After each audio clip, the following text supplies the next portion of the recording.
تفتیش کیا تھی جی کہ 9 مئی کو بہت بڑی سازش ہوئی.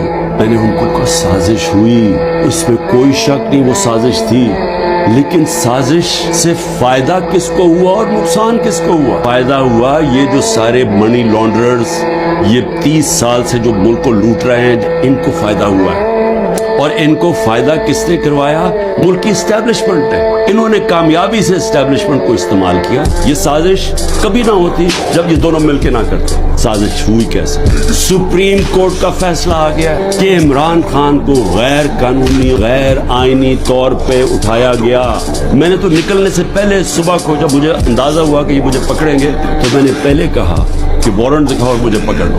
کوئی میں دہشت گرد تھا جان کے یہ. اور اس کے بعد کہ جو بھی رد عمل آئے گا وہ پہلے سے تیار بیٹھے تھے کہ انہوں نے یہ بلڈنگ چلانی ہے. اور میں انشاءاللہ جس دن انڈیپینڈنٹ انویسٹیگیشن ہوئی میں ثابت کروں. آئی جی پنجاب جو دندناتا پھر رہا ہے, ایسے کسی نے نہیں پوچھنا کہ جناب آپ کی پولیس کدھر تھی. سازش تھی اور انشاءاللہ یہ سازش آئے گی سامنے.